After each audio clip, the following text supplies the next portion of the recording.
अ, ये मामलात में ऐसा नहीं लगता आप काफ़ी लेट हो गए हैं, क्योंकि ये मूवीज़ का बहुत पहले से प्रमोशन चल रहा है, रिलीज़ भी हो गई है। अब इस पे देकर क्या फ़ायदा होगा? ये औरंगाबाद नामांतरण की जो बात आई थी, उसमें आपने बताया था कि जब तक हाई कोर्ट का नाम नहीं बदला जाएगा तब तक हम औरंगाबाद लिखेंगे। पर सर, पिछले दिनों में देखा गया है आपके बहुत से पदाधिकारियों ने अपने बैनर्स के ऊपर, बहुत ज़्यादा हुआ है, छत्रपति संभाजी नगर लिख कर लगाया है। तो सर, ये आपके पदाधिकारी और जिम्मेदार शख्स है, ये ऐसा क्यों हो रहा है? अखबारात ने भी लिखा। नहीं सर, लिखा है, अखबारात ने लिखा है, बहुत से चैनल लिखा है, मैं आपको इसके अगर उसमें भी किया हूँ। मदाखलत करनी है तो सवाल मत पूछो। नहीं नहीं सर, आपका जवाब तो पूरा रहेगा। पूरा नहीं, नहीं, आपने रोक दिए मेरे को। दीजिए ना सर, आप जवाब बिल्कुल दीजिए। नहीं, गलत है। अगर आप ये हरकत करने वाले हैं तो फिर इंटरव्यू लेने की जरूरत ही क्या है? फिर आपको जो बोलना है बोल दो, आप चीजें होती है। लेकिन हमने औरंगाबाद कहा है तो हम औरंगाबाद कहेंगे। शिवसेना 40 साल तक संभाजी नगर पर इस मामले में आपके पूरे पदाधिकारी, आपके जितना भी यहाँ पर वंचित का हुआ है, कोई भी नज़र नहीं आए। इवन वन साइड कार्रवाई हुई है, जितने भी अरेस्ट हुए वे एक ही समाज के लोग हुए हैं। इसमें आप लोग, ऐसा नहीं लगा है कि बैकफुट पर रह गए? Preview. आप सभी का स्वागत है महाराष्ट्र न्यूज़ टुडे में। जिस तरह से देखा जा रहा है, जो आज शहर के हालात है, जो हमारे मुल्क के हालात है, जो पॉलिटिक्स जो जिस तरीके की हो रही है आज मुल्क, भाईचारा जो है वो ख़त्म हो रहा है। वंचित बहुजन आघाड़ी, जो एक सेकुलर पार्टी कहलाई जाती है, उसके प्रवक्ता, महाराष्ट्र के प्रवक्ता फारूक अहमद साहब हमारे साथ मौजूद है, जो आज शहर के हालात है उस पर थोड़ी बहुत उनसे चर्चा करेंगे और जानेंगे कि वंचित के आगे के स्टैंड क्या रहेंगे।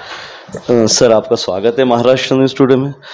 फारूक अहमद साहब, जो अभी हालात चल रहे हैं, जो मूवीज़ कुछ बनाई जा रही है, शायद आप जो आपका औरंगाबाद में आने का मकसद भी वही है, तो सर ये हमारा मुल्क किस तरफ जा रहा है? देखिए, मुल्क किस तरफ जा रहा है ये कोई आज नई बात नहीं है। और यही इम्कानात का और यही अंदेशा पहले से भी हमारे बुज़ुर्ग भी हमको बता रहे थे। और ख़ास तौर से 2014 के बाद की बदली हुई जो सियासत है, उसके मद्देनज़र हमारे जैसे कई लोग इस जद्दोजहद में लगे हुए थे, जिनको ये पता था कि हम जिसको सेक्युलर ताकत बोलकर, जिस पे भरोसा करके 70 सालों से वोट दे रहे हैं, वो ढकोसला है। उसके अंदर बीजेपी को बढ़ाने के लिए वो जिम्मेदार है, तो बीजेपी को रोकने की क़ुव्वत नहीं है। इसलिए हम कह रहे थे कि पसमानदा तबक़ात के साथ में आकर हमको एक नई ताकत बनानी पड़ेगी। और उसका 2019 में एक बहुत अच्छा तजुर्बा औरंगाबाद में हुआ। आपने उसको सिर्फ़ एक सियासी मफाद परस्ती के नज़रिए से देख लिया। जमहूरियत के अंदर सियासत निज़ाम तय करती हैं, और जो निज़ाम होता है वो यहाँ के सभी चीज़ों के लिए ज़िम्मेदार होता है। अब आज ये निज़ाम को, ये सरकारों को दोष देने से क्या होगा? हम उसमें क्यों नहीं हैं? हमारी नुमाइंदगी क्यों नहीं है? हम अकेले नंबर नहीं ला सकते, हम अकेले कोई बड़ी जीत हासिल नहीं कर सकते। हमको दीगर तबक़ात के साथ जाना पड़ेगा, और दीगर सेक्युलर तबक़ात के साथ में गए बिना हम आगे मुस्तक़बिल में ये नहीं हो सकते। ये आपके भी इंटरव्यू में कई बार हमने बताया हुआ था। अभी तो झलक है, आगे हालात और बद से बदतरीन होने के इम्कानात हैं, क्योंकि हुकूमत पाने के लिए ये इनकी मफाद परस्ती चल रही है, हिंदू वोट बैंक की राजनीति चल रही है। 70 साल कांग्रेस ने सेक्युलर के नाम पे मुस्लिम वोट बैंक की राजनीति की, अब बीजेपी हिंदू वोट बैंक की राजनीति कर रही है। सर, आज आपका औरंगाबाद में आने का मकसद क्या है? आज आपका क्या कार्यक्रम है? देखिए, जो फ़िरका परस्त ताकतें होती है वो नए नए तरीक़े ईजाद करती है। मैंने पहले भी बताया था कि ISI एजेंट नाम से पहले कुछ लोगों को हिरासत में लेके पूरे कौम को एक गिरफ्त में लेते थे कि गद्दार है। उसके बाद दंगे फिसादात की राजनीति आई, फिर उसके बाद टेररिज्म के इल्ज़ाम के अंदर टारगेट करना आया, वो भी गलत झूठे इल्ज़ाम के अंदर। फिर उसके बाद मॉब लिंचिंग आई। तो नफ़रत फैलाने की हर नई नई तरीके ये ईजाद करते हैं। हमको उन तरीक़ों के ऊपर रोकथाम की भी कोशिश करनी पड़ेगी। कोई आग लगाने वाला है तो किसी को पानी डालने वाला भी बनना पड़ेगा। अब ये नया तरीका उन्होंने बनाया। आपने जिसको हराम करार देके छोड़ दिया, उस मीडिया को वो इस्तेमाल कर रहे हैं। फिर वो इलेक्ट्रॉनिक मीडिया के ज़रिए, सोशल मीडिया के ज़रिए और सिनेमा मीडिया के ज़रिए वो उसको इस्तेमाल कर रहे हैं लोगों के गुमान ख़राब करने का, और झूठ के आधार पे, झूठ के नींव पे। तो आपको भी कोई तरीके ढूंढने पड़ेंगे। आज आली जनाब प्रकाश अंबेडकर साहब के और प्रदेश अध्यक्ष रेखाताई ठाकुर जी के इंस्ट्रक्शन पे आज पूरे महाराष्ट्र के जो रीजनल कमेटी है वो रेवेन्यू कमिश्नरेट जो होती है, जिनके अंडर में ये एंटरटेनमेंट का डिपार्टमेंट आता है, जिनके अंडर में इनके लाइसेंस अथॉरिटी से कंसर्न डिपार्टमेंट है, और उनको आज वंचित बहुजन आघाड़ी डिविजनल कमिश्नर को पूछने वाली है कि औरंगाबाद जोन के 8 ज़िलों के अंदर जिन टॉकीज़ के अंदर नफरत फैलाने का, भड़काऊ भाषण का, लोगों को जमा करने का और वहाँ पे समुदाय विशेष के खिलाफ में भड़काने का जो काम हो रहा है, आपने इस थिएटर मालिकान को इसके लिए परमिट दिया है, इसके लिए लाइसेंस दिया है? और अगर इसके लिए लाइसेंस नहीं दिया है तो उनके लाइसेंस रद्द करो। जिन टॉकीज़ के अंदर ऐसी फिल्में बताई जा रही है और वहाँ फिल्मों की आड़ में लोगों के झुंड जमा करके उनको गुमराह किया जा रहा है, तो वो थिएटर और थिएटर के कैंपस में, परिसर में ये हरकत नहीं हो सकती। आप पब्लिक में मीटिंग लगाओ ना, सभा लो परमिशन लेके, लेकिन आप टॉकीज़ के अंदर तकरीरें करना चालू करोगे और इसके जवाबी हमले में दिगर तबक़ात अगर थिएटरों के अंदर ऐसे ही शो अरेंज कर देंगे और वहाँ पर अगर ऐसी तकरीरें करेंगे तो बर्दाश्त करेंगे आप? तो फिर ये फ़िरका परस्तों की क्यों बर्दाश्त कर रहे हैं? इसीलिए आज डिविजनल कमिश्नर को मिलके ये बात पूछी जानी है और उसके बाद में प्रेस कॉन्फ्रेंस में और तफसील दी जाएगी। सर, ये मामला में ऐसा नहीं लगता आप काफ़ी लेट हो गए हैं? क्योंकि ये मूवीज़ का बहुत पहले से प्रमोशन चल रहा है, रिलीज़ भी हो गई है, अब इस पे देकर क्या फ़ायदा होगा? आपको लग रहा है लेट हो गए, हमको लग रहा है कि अव्वल हम ही हैं। इस तरीके पे को रोकथाम होनी चाहिए, इसकी कोशिश तो कोई नहीं कि चुन के आए वाले एमपी एमएलए ने भी नहीं की। हम तो नहीं चुन के आए वाले लोग हैं, फिर भी हम फिक्र कर रहे हैं। हमको मालूम था नबी करीम सल्लल्लाहु अलैहि वसल्लम की बेहुरमती करके दंगे करेंगे, इसलिए 2020-21 में अली जनाब प्रकाश अंबेडकर साहब ने पैगंबर बिल लाकर कांग्रेस एनसीपी की सरकारों में चीख चीख के मोर्चे निकाल के हमने कहा था कि ये बिल पास करो, ताकि कोई बेहुरमती करेगा तो महीनों महीने वो जेल में सड़ेगा। अगर वो कानून बन जाता तो आज अकोला में फिसाद होता? अगर वो कानून बन जाता तो जो भी हरकतें माजी में मुल्क में हो रही है नबी की शान में गुस्ताखी करने की, किसी की मजाल होती? तो वक्ती तौर पे हम ही अव्वल थे जो पैगंबर बिल की कंसेप्ट लाके बोले थे इस पे कानून बनाएंगे। अभी भी लेट होने के बावजूद अव्वल हम ही हैं जो ये थिएटर के अंदर का ये पॉलिसी, ये अब उनका एक मोडस ऑफ ऑपरेंडी बन गई। कश्मीर फाइल पे लगा कि चलो एक फिल्म के हद तक हो रहा होगा, लेकिन अब केरला के ऊपर भी वही कर रहे हैं। अब इसके बाद ऐसी फिल्में खास तौर से लाई जाएगी और लोगों को भड़काया जाएगा। तो आपको रोकने के लिए तरीके क्या है? तो ये तरीका वंचित बहुजन आघाड़ी ने अपनाया है और कानून के दायरे में रहकर इसके रोकथाम करने की कोशिश कर रहे हैं। इसमें से कुछ पॉजिटिव देखिए ना आप। 2 फिल्में, एक फिल्म आके गई, दूसरी चल रही है, लेकिन आइंदा कितनी फिल्में आएगी? अगर वो आने से रोकना है तो ये हरकतों को रोकना पड़ेगा। अच्छा सर, ये औरंगाबाद नामांतरण की जो बात आई थी, उसमें आपने बताया था कि जब तक हाई कोर्ट का नाम नहीं बदला जाएगा तब तक हम औरंगाबाद लिखेंगे। पर सर, पिछले दिनों में देखा गया है आपके बहुत से पदाधिकारियों ने अपने बैनर्स के ऊपर, बहुत ज़्यादा हुआ है, छत्रपति संभाजी नगर लिख कर लगाया। तो सर, ये आपके पदाधिकारी और जिम्मेदार शख्स है, ये ऐसा क्यों हो रहा है? आपको जितने अपने आप को सेक्युलर कहने वाली पार्टियां थी उनके बैनर तो छोड़ दो, लेकिन जिसके ऊपर ये अदब की जिम्मेदारी है उन अखबारात ने भी लिखा है, अखबारात ने लिखा है, बहुत से चैनल लिखा है। मैं इसके उसमें भी किया। गलत करनी है तो सवाल मत पूछो। नहीं सर, आपका जवाब तो पूरा रहेगा। नहीं, आपने रोक दिए मेरे को। दीजिए सर, आप जवाब। नहीं, गलत है। अगर आप ये हरकत करने वाले हैं तो फिर इंटरव्यू लेने की जरूरत ही क्या है? फिर आपको जो बोलना है बोल दो आप। सर, इसमें नाराजगी की बात ही नहीं है ना। नहीं, सवाल नाराजगी का नहीं है। आपको पूरा मौका देना चाहिए सामने वालों को। आप बीजेपी की मीडिया है क्या? नहीं सर, आपको बेहतर पता है हम किसकी मीडिया है सर। सर, आपके पदाधिकारियों की तरफ से भी सर उसका ही मुख्तसर जवाब दीजिए सर। मुख्तसर का क्या है उसमें? मैं आपको मिसाल दे रहा हूँ ना, मैं मिसाल दे रहा हूँ। उर्दू अखबारात ने क्यों लिखा था?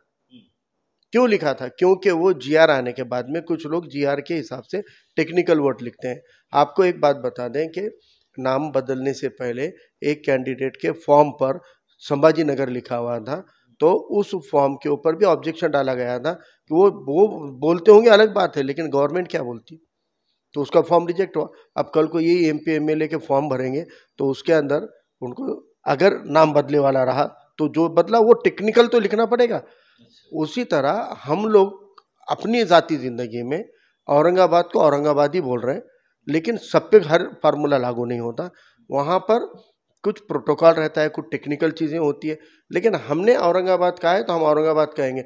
शिवसेना 40 साल तक संभाजी नगर बोलती रही, तब क्या टेक्निकली संभाजी नगर नाम था? उनकी जिद थी। तो ये बोलने की लड़ाई है या टेक्निकल लड़ाई है? नहीं, लड़ाई तो टेक्निकल है, बोलने की लड़ाई नहीं है, टेक्निकल लड़ाई है। और टेक्निकल के लिए अभी अदालतों के जरिए मदाखलत हो रही है, लेकिन जिन्होंने यहाँ पे धरने के नाम पे तमाशे किए वो तो नहीं लड़ रहे, वो तो नहीं, वो तरीका ही नहीं था। आप खासदार साहब की बात कर रहे हैं? आपको यहाँ पे माहौल खराब करना था, आपको एक फिसाद की जमीन बनानी थी, आपने बना दिए। आपको ये चीज़ों को समझना पड़ेगा। अगर आवाम ये चीज़ें नहीं समझ रही हैं तो अपनी मुसीबतें हम अपने हाथों से ला रहे हैं। अब ये अदालतों के ज़रिए इंशाल्लाह उम्मीद करेंगे, अदालतों के ज़रिए होगा। और अदालतों के ज़रिए भी बहुत ज़्यादा उम्मीदें मुझे नहीं है, क्योंकि आज के अदालतें भी मुतासिर होती है हुकूमत की पॉलिसियों से। अब आने वाले दौर में हुकूमतों के अंदर की तब्दीली आने के बाद अगर ईमानदाराना सेक्युलर ताकतें, अगर वंचित बहुजन आघाड़ी के जैसे MP MLA चुन के जाएंगे तो हम गारंटी से कहेंगे वो लड़ेंगे। नहीं तो हम देख रहे हैं अभी कर्नाटक पे बड़ी खुशी चल रही है। आधी खुशी ठीक है कि BJP को हराया, लेकिन आधी खुशी गलत है कि आपने उसको हराकर जिनको लाया है वो लोग आपके मसलों का हल नहीं करेंगे। जो हिजाब का कानून कर्नाटक में पास होने से बेबी मुस्कान के साथ में सैकड़ों बच्चियां इम्तिहान में नहीं बैठ पाई है। जो बच्ची हिजाब गर्ल के नाम पे मेरिट में ही बता रहे, वो बच्ची कोर्ट में गए वाले केस वाली बच्ची है। लेकिन जिसने अल्लाह अकबर का नारा दिया था वो बीबी मुस्कान ने एग्जाम नहीं दिया, क्योंकि उसको हिजाब निकाल के आने के लिए कहा, उसने कहा मैं नहीं निकालूंगी। अब वो बच्ची इस साल एग्जाम देगी क्या? कर्नाटक के अंदर अब आ गई ना सेक्युलर हुकूमत, हिजाब का लाए वाला जो कानून था वो रद्द करने वाले हैं क्या? देखो होता क्या। सर ये फसादात की जो बात निकली थी, पिछले कुछ दिनों में औरंगाबाद में भी एक मामला आया था किरारपुर राम मंदिर के पास। उस चीज़ को आप किस तरीके से देखते उसकी ज़मीन बनाई गई थी, हुकूमत से हाथ मिलाए हुए हैं और माहौल बनाया वैसा और करवाया। हैं? सर इसमें आप किसी का नाम ऐसा वो कर सकते हैं कि किसने करवाया ये चीज़? देखो, आप जिसको रोशनी देने वाला चिराग मान रहे हैं अपने घर का, वही चिराग है अपने घर को जला रहा है। किसका नाम लेने की क्या ज़रूरत है? मिले जुले हैं। बाती और तेल दोनों मिलके आग पकड़ते हैं। ना अकेला तेल जिम्मेदार है, ना बाती जिम्मेदार है। इन्होंने तेल देने का काम किया, बाती ने सिलकने का काम किया। लेकिन प्रशासन और हुकूमत को मैं कहना चाहता हूँ, पहली चिंगारी किसने उड़ाई थी, उसकी जब तक रोकथाम नहीं करोगे, महाराष्ट्र और मुल्क को आप फिसाद की आग में झोंकने का काम कर रहे हो। सरकारें और प्रशासन पहली चिंगारी कौन उड़ाए थे? औरंगाबाद में जो मामला हुआ, अकोला में जो मामला हुआ, उसकी शुरुआत कैसे हुई, किस वजह से हुई? जब तक वो वजह जिंदी रहेगी फिसाद कैसे रोकोगे? अगर मुस्लिम बस्तियों में आके कोई गलत तरीके की नारेबाजी कर रहा है, ये शिकायत 3 दिन पहले 2 दिन पहले पुलिस को हुई है, फिर भी उन बच्चों को ढूंढा नहीं गया, रोका नहीं गया।